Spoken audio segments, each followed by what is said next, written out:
Hello everybody and welcome back for my continuation of my book reading of Stephen King's Later.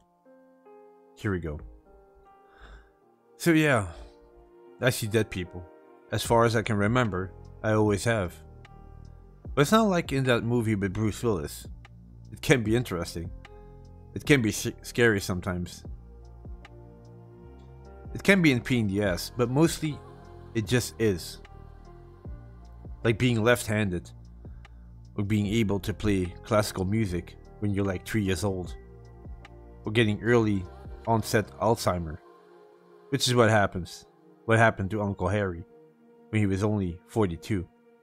At age 6, 42 seemed old to me, but even then I understood it's young to wind up not knowing who you are, or what the names of things are. For some reason that was always scared me the most when we went to see Uncle Harry. His thoughts didn't drown in blood from a bastard brain vessel, but they drowned just the same. Mom and me trucked on down to 3C, and Mom let us in, which took some time because there are 3 locks on the door. She said, "That's the price you pay for living in style."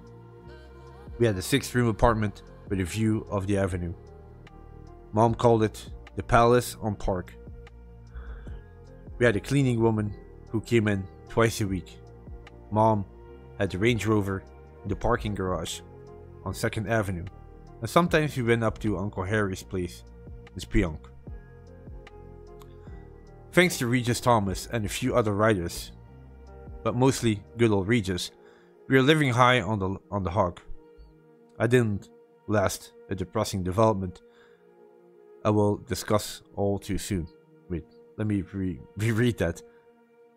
It didn't last a depressing development I will discuss all too soon. That was kind of weird. Anyway, looking back on it, I sometimes think my life was like Dickens' novels, only with swearing. Mom tossed her manuscript bag and purse on the sofa and sat down. The sofa made a farting noise that usually made us laugh, but not that day. "Jesus fuck," Mom said, then raised a hand in a stop gesture. "You." I didn't hear it. "Nope," I said. "Good. I need to have an electric shock collar on, something that buzzes every time I swear around you. That'll teach me." She stuck out her lower lip and blew back her bangs. "I've got another 200 pages of Regis' latest to read." "What's this one called?" I asked, knowing the title would have of Roanoke in it. They always did. "Ghost Maiden of Roanoke," she said. "It's one of his better ones. Lots of kissing and hugging." I wrinkled my nose. "Sorry, kiddo, but the ladies love those pounding hearts and torrid tides." She looked at the bag with Ghost Maiden of Roanoke inside, secured with usual 6 or 8 rubber bands, one of which always snapped and made Mom give out some of her best swears, many of which I still use. Now I feel like I don't want to do anything but have a glass of wine. Maybe the whole bottle. Mona Burkett was a prize paying the ass. He might actually be better off without her. But right now, he got it. I hope to God he's got relatives, because I don't relish the idea of being comforter in chief. She loved him too, I said. Mom gave me a strange look. "Yeah, you think?" "I know," she said, something mean about my turkey. But then she cried and kissed him on the cheek. I don't really know where this story is going right now. So weird. "You imagine that, James?" She said that half-heartedly. She knew better than then. I'm having troubles to read this actually right now. I'm sure she did, but grown-ups have a tough time believing, and I'll tell you why. When they found out as kids that Santa Claus is fake, and Goldilocks isn't a real girl, and the Easter Bunny is bullshit, just 3 examples, I could give more. It makes me It makes it complex, and they stop believing anything they can't see for themselves. No, didn't imagine it, she said. I've never beat Rembrandt. Who's that? An artist, she said, and blew her bangs back again. I don't know why she didn't just cut them or wear her hair a different way. Which she could, because she was really pretty. When we go down there to eat, don't you dare say anything to Mr. Burkett about what you think you saw. I won't, I said. But she was right, my turkey sucks. I felt bad about that. I guess it showed, because she held out her arms. Come here, kiddo. I came and hugged her. Your turkey is beautiful. It's the most beautiful turkey I ever saw. I'm going to put it up on the refrigerator and it will stay there forever. I hugged as tight as I could and put my face in the hollow of her shoulders so I could smell her perfume. I love you, Mom. I love you too, Jamie. A million bunches. Now go play or watch TV. I need to roll some calls before ordering the Chinese. Okay. So I started for my room, then stopped. She put her rings on the top shelf of the hall closet, behind some scrapbooks. My mother stared at me with mouth open. Why would she do that? I asked her and she said she didn't know. She said by then her thoughts were drowning in blood. Oh my God, Mom whispered and put her hand to her neck. They should figure out a way to tell him when we have the Chinese. Then he won't worry about it. Can I have General Sauce? Yes, she said, and brown rice, not white. Right, I said. I went to play with my Legos. I was making a robot. The Burkett's apartment was smaller than ours, but nice. After dinner, while we're having our fortune cookies, mine said a feather in the hand is better than a bird in the air, which makes no sense at all. Mom said, have you checked the closet, Marty? For her rings, I mean. Why would she put her rings in the closet? A sensible enough question. Well, as she was having a stroke, she might not have been thinking too clearly. We were eating at a little round table in the kitchen nook. Mrs. Burkett was sitting on one of the stools at the counter and nodded vigorously when Mom said that. Maybe I'll check, Mr. Burkett said. He sounded pretty vague. Right now, I'm too tired and upset. You check the bedroom closet when you get around to it, Mom said. I'll check the one in the hall right now. A little stretching will do me good after all that sweet and sour pork. Mrs. Burkett said, did she think that up all by herself? I didn't know she was that smart. Already she was getting hard to hear. After a while, I wouldn't be able to hear her at all. Just see her mouth moving, like she was behind a thick pane of glass. Pretty soon after that, she'd be gone.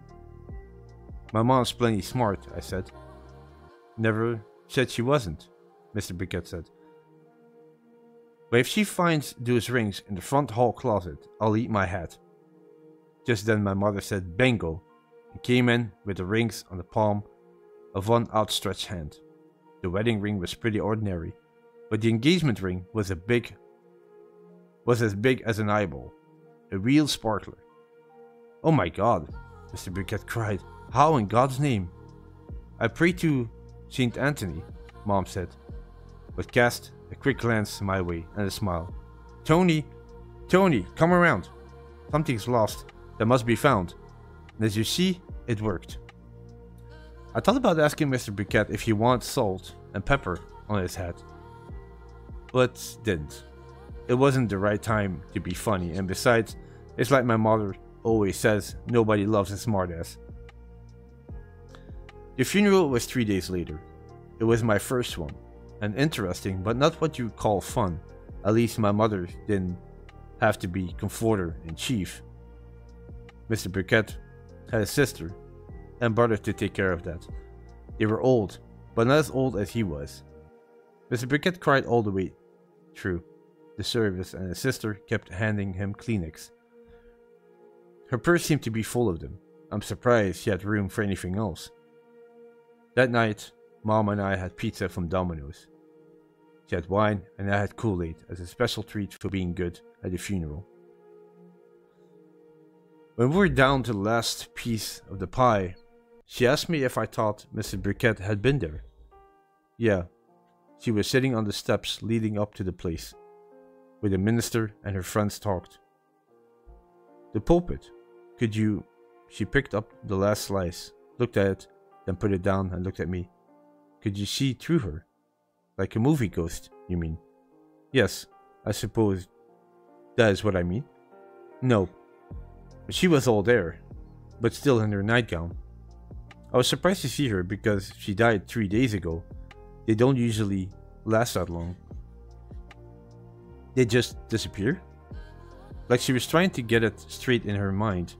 I could tell her she didn't like talking about it, but I was glad she was. It was a relief. Yeah. What was she doing, Jamie? Just sitting there. 1 or twice she looked at her coffin, but mostly she looked at him. At Mr. Briquette? Marty? Right. She said something once, but I couldn't hear.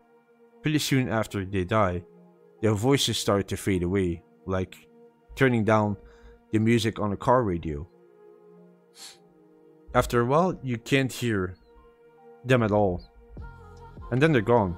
Yes, I said. There was a lump in my throat, so I drank the rest of my Kool-Aid to make it go away. Gone. Help me clean up, she said. Then we can watch an episode of Torchwood if you want. Yeah, cool. In my opinion, Torchwood wasn't really cool, but getting to stay up an hour after my usual bedtime was way cool. Fine. Just as long as you understand we're not going to make a practice out of it. But I need to tell you something first, and it's very serious, so I want you to pay attention. Close attention. Okay? She got down on one knee so our faces were more or less level, and took hold of one of me by the shoulders, gently, but firmly. Never tell anyone about seeing dead people, James. Never. They wouldn't believe me anyway. You never used to. I believed something, she said. Ever since that day in Central Park, do you remember that? She blew back her bangs. Of course you do. How could you forget? I remember, I only wished I didn't. She was still on her knee, looking into my eyes. So here it is. People not believing is a good thing. But someday, somebody might. And that might get the wrong kind of talk going, or put you in actual danger. Why? There's an old saying that dead men tell no tales, Jamie. But they can talk to you, can't they? Dead men and women. You say they have to answer questions and give truthful answers, as if dying is like a dose of sodium potassium.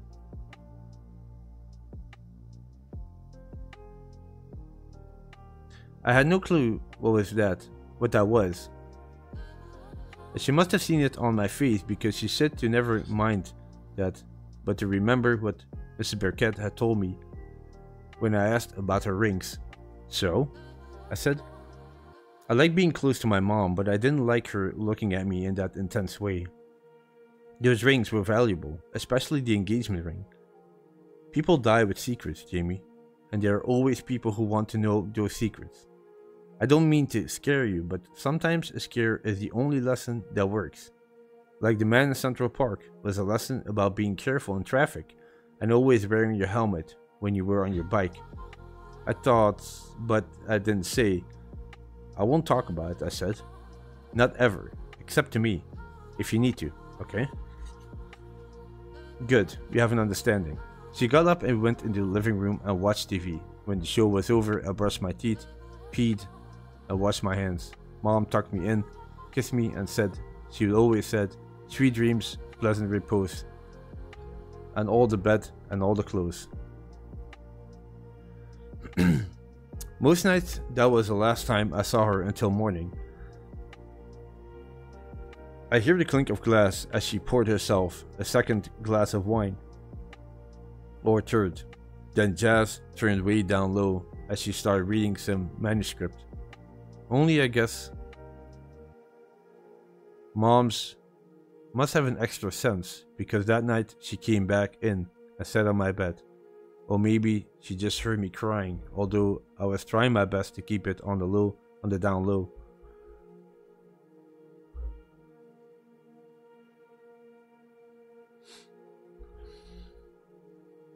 Because, as she always said, it's better to be part of the solution instead of part of the problem.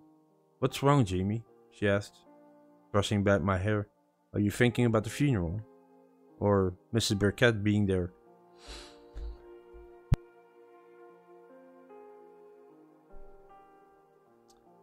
What would happen to me if you died, Mom? Would I have to go live in an orphanage home? Because it's sure as shit wouldn't be with Uncle Harry. Of course not, Mom said, still brushing my hair.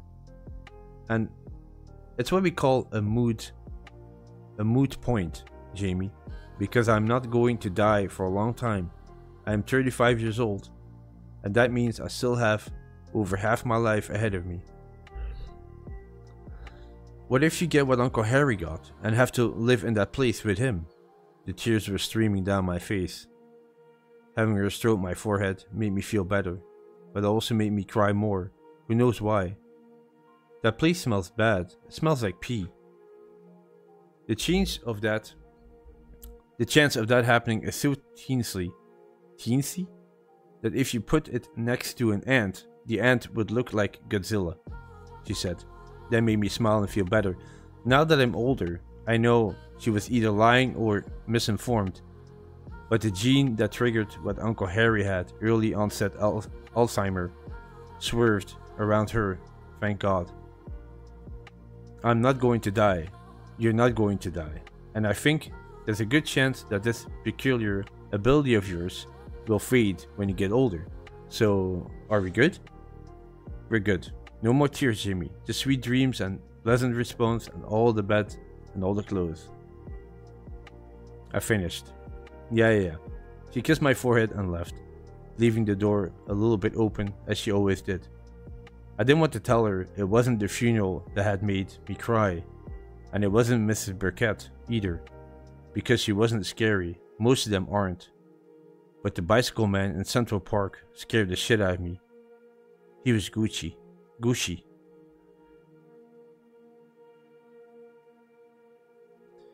We were on the 86th Street Transverse, heading for Wave Hill in the Bronx, where one of my preschool friends was having a big birthday party.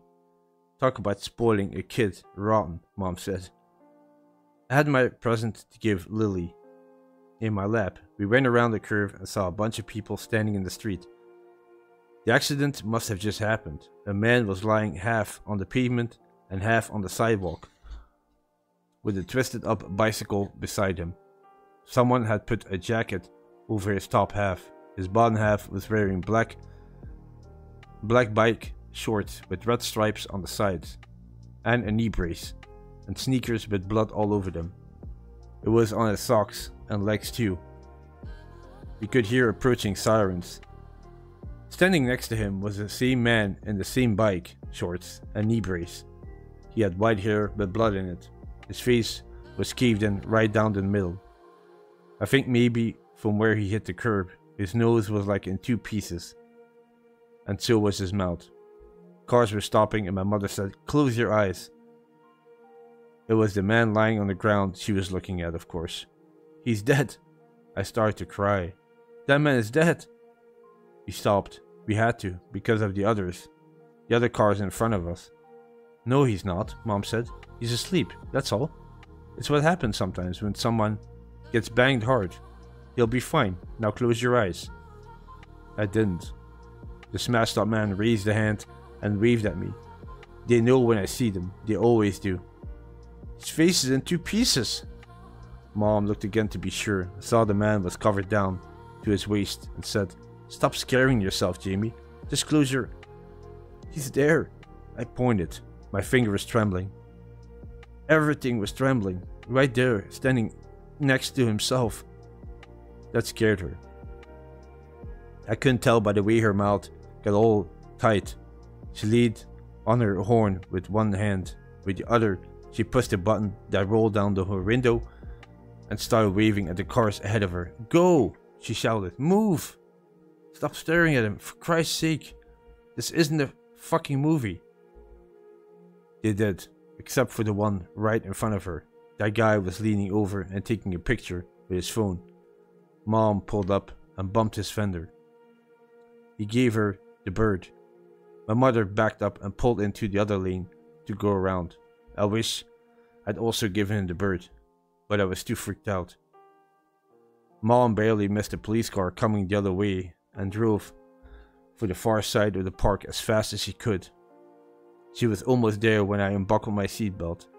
Mom yelled at me not to do that, but I did it anyway and buzzed down my window and kneeled on the seat and leaned out and blew groceries all down the side of the car. I couldn't help it. When we got to the Central Park west side, Mom pulled over and wiped off my face with the sleeve of her blouse. She might have worn that blouse again, but if she did, I don't remember it. "God, Jamie, you're white as a sheet." "I couldn't help it," I said. "I never saw someone like that before. There were bones sticking right out of his nose." Then I raffled again, but managed to get most of that one on the street instead of on our car.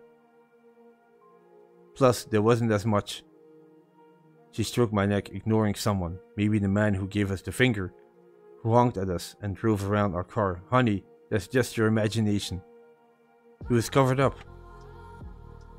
Not the one on the ground, the one standing beside him. He waved at me.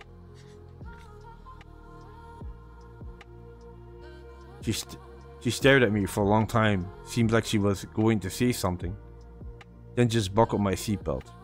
"I think maybe we should skip the party. How does that sound to you?" "Good," I said. "I don't like Lily anyway.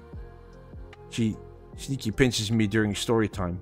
We went home. Mom asked me if I could keep down a cup of cocoa, and I said I could. We drank cocoa together in the living room. I still had Lily's present. It was a little doll in a sailor suit. When I gave it to Lily the next week, instead of sneaky pinching me, she gave me a kiss right on the mouth. I got teased about that and never minded a bit. While we were drinking our cocoa, she might have put a little something extra in hers. Mom said, "I promised myself when I was pregnant that I'd never lie to my kid. So here goes. Yeah, that guy was probably dead." She paused. "No, he was dead. I don't think even a bike helmet would have saved him. And I didn't see one. No, he wasn't wearing a helmet. Because if he'd been wearing it when he got hit, it was a taxi that did it. We found out. He would have been wearing it as he stood beside his body. They're always wearing what they had on when they died. But you only imagined you saw his face, honey. You couldn't have. Someone covered him up with a jacket. Someone very kind. He was wearing a t-shirt with a lighthouse on it," I said. Then I thought of something else. It was a little bit cheery, but after something like that, I guess you take what you can get. At least, he was pretty old.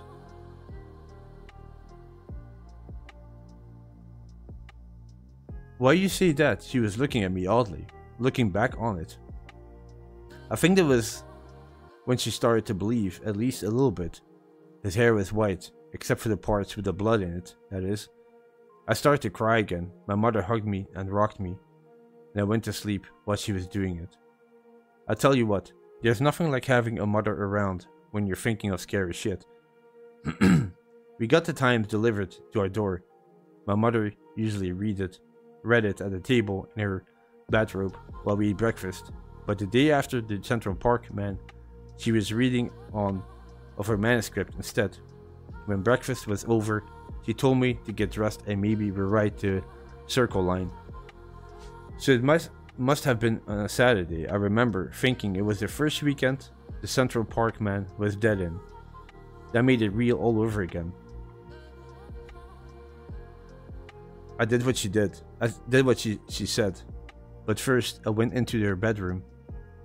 While she was in the shower, the newspaper was on the bed, open to the page where they put dead folks who are famous enough for the Times The picture of Central Park Man was there. His name was Robert Harrison.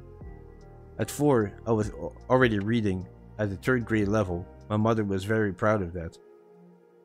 And there were no tough words in the headline of the story, which was all I read. CEO of Lighthouse Foundation dies in traffic accident. I saw a few more dead people after that. The saying about how in life we are in debt and truer than most people know. And sometimes I said something to Mom, but mostly I didn't.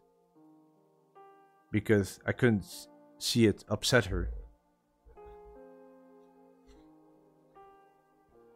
It wasn't until Mrs. Burkett died and Mom found her rings in the closet that we really talked about it again. The night after she left my room, I thought I wouldn't be able to sleep, and if I did, I would dream about the Central Park Man with a split open face and bones sticking out of his nose, or about my mother in her coffin, but also sitting on the steps of the pulpit, where only I could see her. But so far as I can remember, I didn't dream about anything. I got up the next morning feeling good, and Mom was feeling good, and we joked around like we sometimes did, and she stuck my turkey on the fridge, and then put a big smackaroo on it, which made me giggle, and she walked me to school, and Mrs. Tate told us about dinosaurs, and life went on for 2 years in good ways. It usually did, until, that is, everything fell apart. And with this part, I'm going to stop it here. Thank you very much for listening. Hope you enjoyed it. And yeah, it's still catching my attention very deeply, and I'm really looking forward to continue this book as well. And yeah, I'll see you in the next one. Take care. Bye bye.